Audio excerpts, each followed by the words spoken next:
I want to focus on a single issue because you're going to have days of discussion and detail. Now, what is that single focus? It's simple. Why has the IPA given priority commitment to global elimination of measles, rubella, and congenital rubella syndrome? What can and what must we add to this enormous and very noble enterprise? One of the few things that unites us around the entire world. The answers, some are unique to us and some are shared reminders of what we have to do with others and what role we have to play if we're going to be successful in what is really a shared goal, namely health for all, children and the families. Immunization policy is best made when it is science-based, and that appropriately is done by the world's best scientists overall for the entire planet. But the fact is, these global policies have to be tailored to local circumstance. Because every country, every community is different. Now, who best to know the needs of a local community than their local pediatricians? And who best in country A or B or C to know the overall picture for their country than their national pediatric society? That can't be done from Geneva or Washington or New York or Melbourne. One of the critical issues in success of immunization is the level of trust, both societally and individually, that people have in whoever makes the recommendations for vaccine. When you hand your healthy child to a vaccinator, that's an incredible act directly of trust. We all know that our public health ventures are part of our governmental systems. And is there anyone from any country here who trusts his government? It's a relatively universal phenomena that governments, we've lost a lot of faith in government for a lot of good reasons. We've lost faith in other major institutions, our churches, our banks, and so forth, even our media. But people still trust their pediatricians. That's something unique that we have to offer, and we can offer it nationally and we can offer it locally, right down that one parent. This is our most important contribution to global elimination of measles and rubella, taking it down to the national and local level. We also need that credibility, that trust, if we're going to educate both the public and our governments where the decisions are made.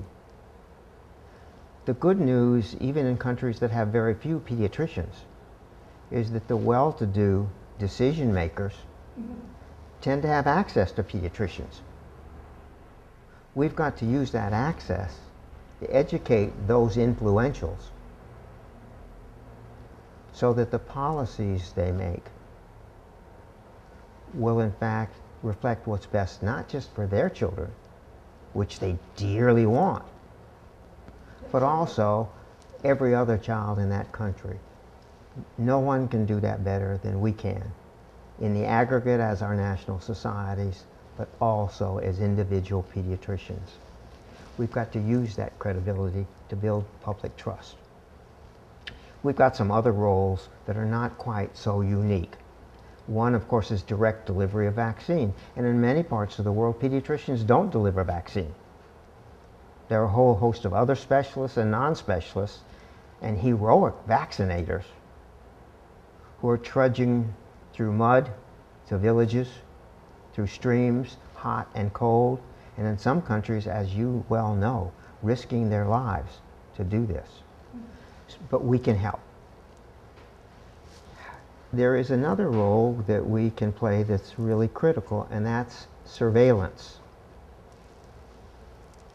Everyone talks about accountability and transparency in government and in endeavors, both public and private.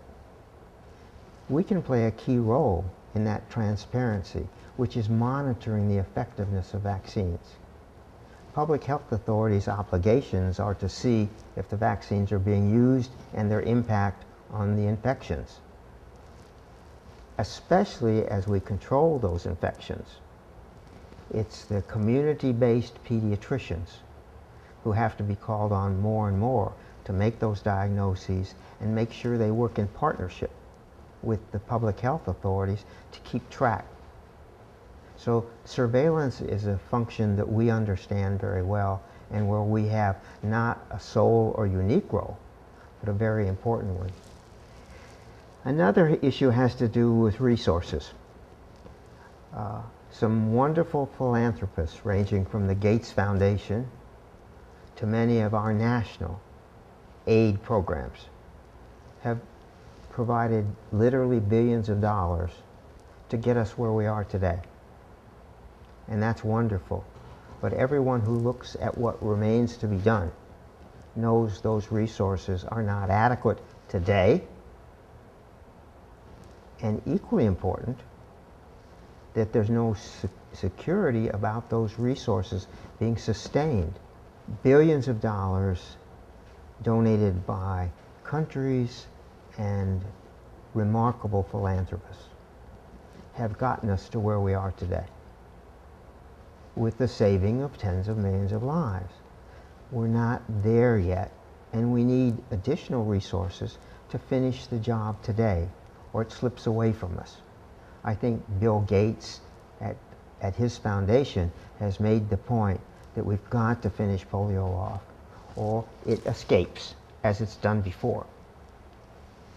We not only need the resources to finish these jobs, but we have to have sustained resources, because there are 130 million new children born every year.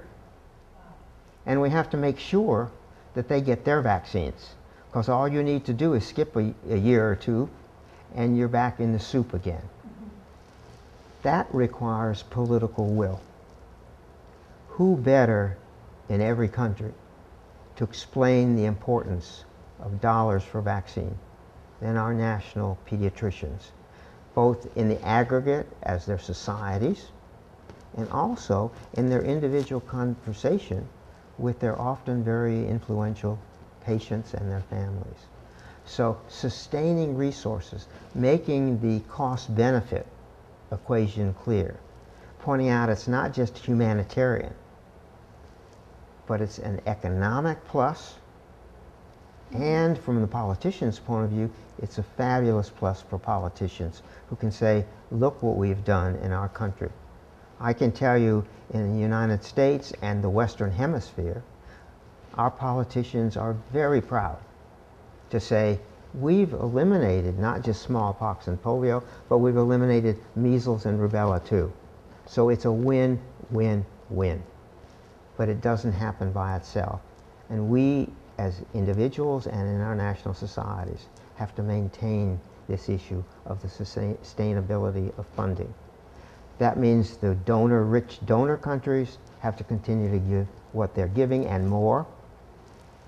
And since giveaways by themselves don't work, that we have to insist in the less resourced countries that their national legislatures and their presidents and prime ministers see to it that vaccines get their share of national funding. Since it's such a good cost benefit, it should be an easy story to make, but it doesn't make itself, and that's another role for us. The other issue is one we care about a lot, which is equity. We're very proud in the United States that all children, regardless of economic status, educational status, race, gender, national origin, are immunized at the same high level. In fact, it's one of the few things the United States can be proud about with regard to that kind of equity. But this is a pediatrician's value system. And we want to make sure that in every country, people remember that value system, the inherent value of every child. And that's up to pediatricians to make.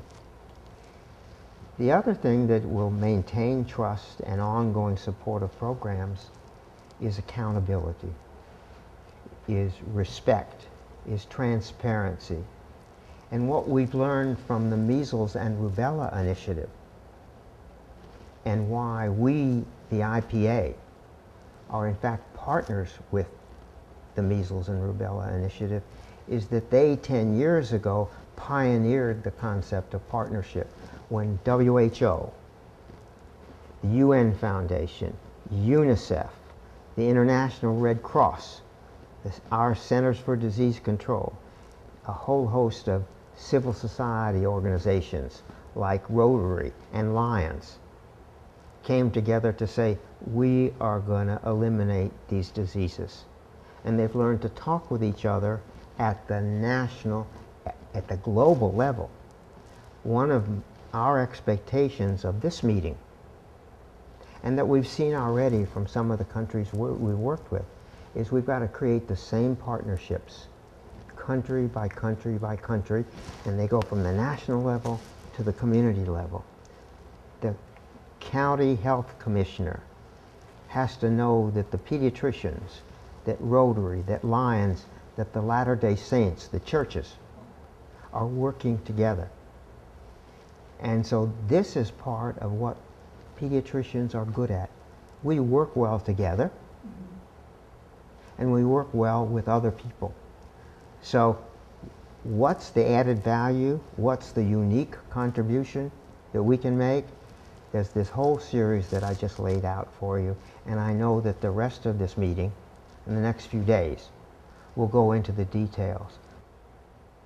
But I look forward to the results of this meeting, and more importantly, since protecting our children is not a one-shot, and you'll excuse the pun, deal, that will be our ongoing work for the coming years. Thank you very much.